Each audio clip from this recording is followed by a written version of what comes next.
So the early Supergirl reactions are in, and it's kind of a mixed bag. People keep saying the movie is very emotional, and one person actually said it's not a superhero movie, it's a Mad Max movie. It's basically Furiosa.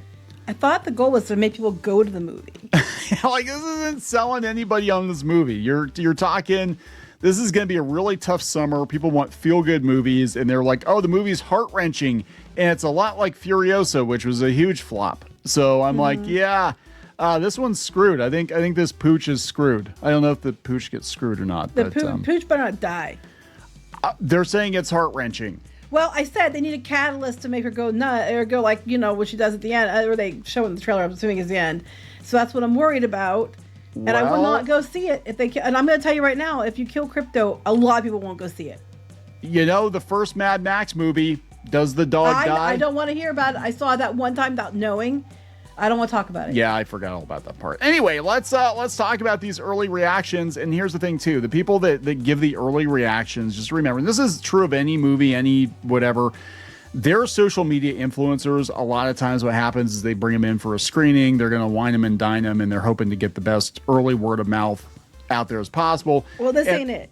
No, what happens a lot of times is the early buzz from the people that were wined and dined is very, very good. And then as the rest of the critics come in and the audiences come in, you know, a few days later, you see that the numbers start to trail off a little bit. But they're not really letting people say too much about it yet. We'll see how it goes. Before we get into it any further, please subscribe for more pop culture news, views, and rants, guys. You'll get woohoo if you do. Woohoo. Go out to more.clownthishtv.com. That's more.clownthishtv.com. Lots of videos and podcasts you will not find anywhere else. No, the dog does not die in any of them. Also, you can listen to the podcast, the audio version of Clownfish TV on iTunes, Spotify, iHeartRadio, etc., etc., etc. So you know it's got to be good when the Mary Sue loves it.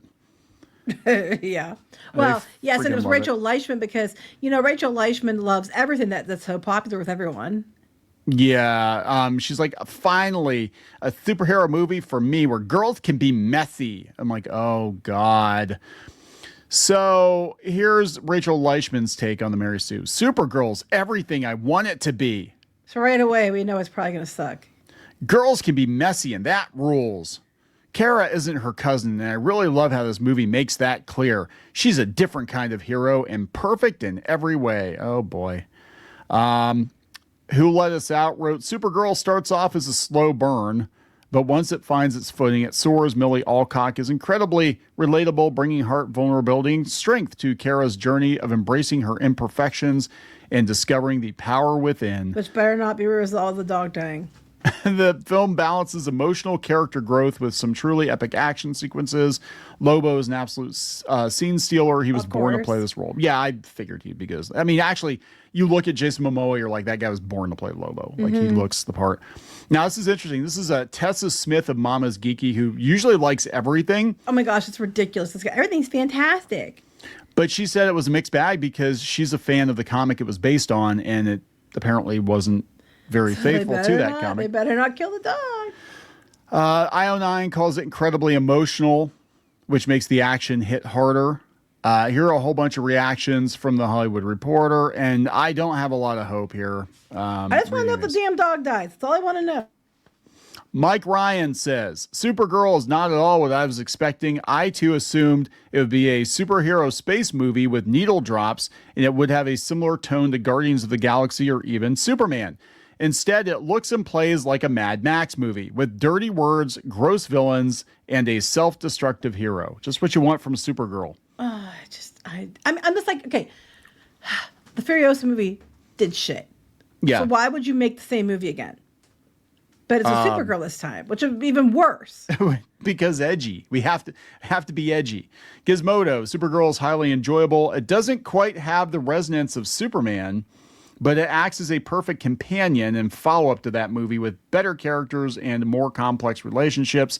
It's also incredibly emotional, which makes the action hit harder. Den of Geek, Supergirl is a superhero movie I've missed. A straightforward, poignant story with lots of emotion, especially when we see Kara through little Ruthie's eyes. Luckily, that's every action scene. Millie Alcock absolutely owns the role and will change her idea of Supergirl forever. I don't think Supergirl fans want the idea of Supergirl changed forever. No, that's just it. It's like they changed her, and it's okay. To be fair, most people don't even care about Supergirl anyway. If we're gonna be honest here, it just wasn't very popular. I mean, you have the TV show, which did okay, but most iterations of it are not that popular. I think most people are just concerned about the dog. Yeah. Sin Express says more serious and emotionally heavier in tone. It delivers a cool intergalactic road trip that evokes Guardians of the Galaxy with Mad Max Fury Road and a bit of Thor: The Dark World. That's the worst Thor. Oh, no. Oh, no. You're just, you can stop now. You don't have to convince me not to go, even though I do have to go because I'm going to review it. Millie Alcock is a badass, delivering a performance that's both fierce and vulnerable. Can't wait to see her in future interactions with her cousin. Well, there might not be very many. I have a feeling if this one is not going to do well at the box office and the next Superman doesn't do great at the box office, that is it for James Gunn's DC. Because so far, I mean, everybody's like, look, guys, he's bringing superheroes back. I'm like, his movies have massively underperformed the Snyderverse movies. So he didn't move the needle at all. I don't think he's the right fit for a lot of these characters. Like, it works for Guardians of the Galaxy. It works for Suicide Squad.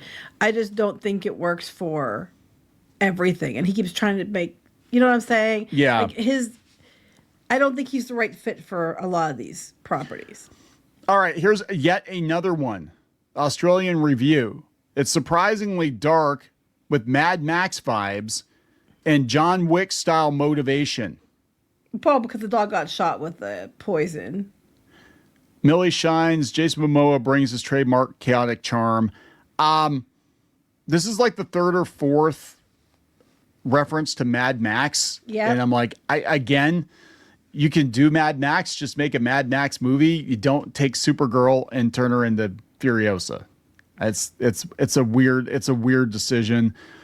But everybody's like, it's emotional. Discussing film, she steps in the role of Supergirl wonderfully, and it's refreshing to root for a heroine with a unique, hard edge. Unfortunately, the film around her takes too long to step into gear and never quite matches her energy. Discussing film is usually pretty positive, so I don't know. Geeks of Color, Supergirl is the best blockbuster of the summer. Terrific action, but what sells is the heart and the characters. She's a force to be reckoned with. We already did Who Left Out and Mama's Geeky, and yeah, I'm hearing a lot of Furiosa, and that's not. No, that's not. Honestly, I only have one question. The same question everybody else asked. I've already said it 3 or 4 times. Does the dog die? Does the damn dog die? That's all we want to know. Because you know what? That's going to determine your box office. I'm going to tell you flat out. I mean, a big part of it. Because if it turns out Crypto dies, it's going to be far worse than everybody's anticipating. Because I can't tell you people when I'm looking it up and looking into it, it's not how people are asking the same question. Yeah, I mean, they made such a big deal out of Crypto in the Superman movie, and look, Crypto sells popcorn buckets. I don't think they're going to off Crypto. I think they'll get close, or they'll off Crypto and then bring Crypto back somehow through some Kryptonian technology or some stupid something. I don't know, but we'll see. We'll see how this one goes. It's not tracking well. It's looking to come in at number 2. Behind Toy Story again. Toy Story 5, they're predicting it to be like one of the best performances of Toy Story at the theater. So if that happens, yeah, you can just kiss your ass goodbye. Yeah. So that's the same for Masters of the Universe and everybody else too. Oh my God, Yeah, we didn't do a follow-up on that, but I guess it's actually going to wind up being one of the biggest box office bombs of all time. I figured it would be, but again, like I said, and you've said many times, 2 things we true at once. It could be a pretty good movie and still not do well. Mandalorian Grogu wasn't a bad movie. It was a great season 4. It just did not do well at the box office. I mean, no, it is what it is. No, and some people like Furiosa, but it didn't do well at the box office. I'm guessing Spider-Man, Toy Story. I'm guessing those 2 are going to be the big ones for the summer. Yeah, Odyssey maybe. Oh yeah, the Odyssey. I forgot about the Odyssey too. Yeah, everybody. That one probably too. But those 3, I think, are going to dominate everything in its path. I mean, if we're being honest. All right, so we're going to wrap this one up. Yes. Please subscribe for more pop culture news, views, and rants. We'll talk later. Bye.